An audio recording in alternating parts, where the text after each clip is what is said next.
Vale para outros 10 países, além do Brasil, foi publicada hoje no site da FIFA. No caso do Brasil, o julgamento levou em consideração a conduta de torcedores que teriam expressado gritos homofóbicos durante a cobrança do goleiro da Colômbia, na partida contra o Brasil, disputada no dia 6 de setembro. Esta é a primeira vez que a CBF é punida por homofobia. A punição faz parte de um programa da entidade que luta contra a discriminação racial e social no esporte. Acontece dentro do futebol que as pessoas não querem falar sobre o assunto. Falar em homossexualidade no vestiário é um tabu que a psicóloga também tenta entender. Os atletas, eles não gostam de falar sobre esse assunto. São pessoas públicas e que poderiam... Negar a homossexualidade no vestiário reforça a discriminação. Respeitar as diferenças é algo que deveria fazer parte das agendas e obrigações de quem faz a gestão do futebol, como presidentes de clubes, de federações e da CBF. A punição, embora não aplicada, está prevista e pode até excluir a equipe do campeonato. É o mesmo artigo do Código de Justiça Desportiva, o 243G, que foi usado para eliminar o Grêmio da Copa do Brasil de 2014 por racismo. O STJD explica que um caminho é os árbitros colocarem a discriminação na súmula. O problema é que quem ouve um grito de bicha ou outra discriminação referente à sexualidade, muitas vezes ignora.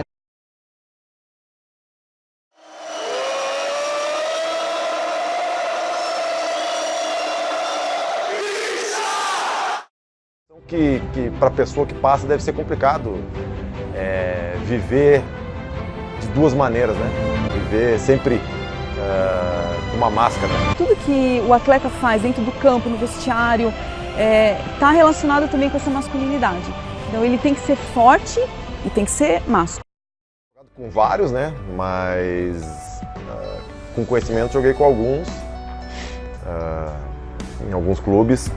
É uma situação complicada, porque eu acho que o futebol ainda em relação à sociedade ele está um passo atrás, porque a sociedade de uns tempos para cá começou a entender melhor e aceitar melhor.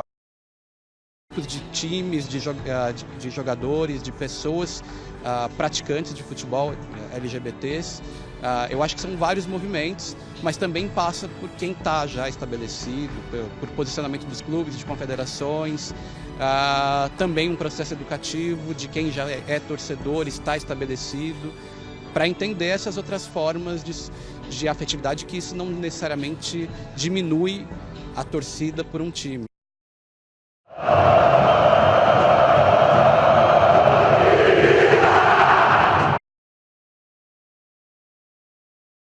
Na atividade humana, de um modo geral, você já tem uma série de barreiras sendo quebradas. No esporte, não vejo este avanço, não vejo esta evolução, infelizmente.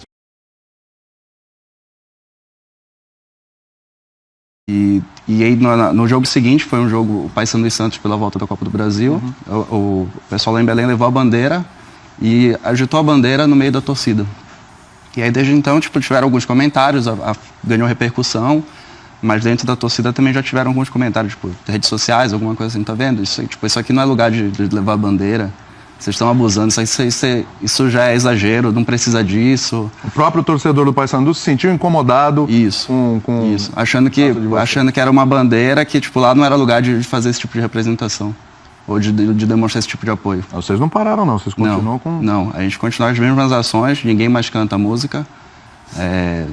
Foi até legal, porque teve o efeito contrário, né? Porque a gente acabou sendo premiado pela associação que promove a Parada Gay aqui em São Paulo, indicou o nome da torcida, a gente foi lá receber o prêmio pela torcida.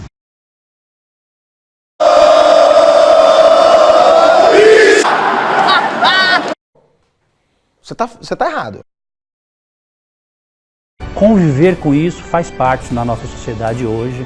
Eu acho que nós temos que ser muito claros com isso e Para mim, o que eu falo é o seguinte: cartão vermelho para o preconceito. Preconceito não pode ter.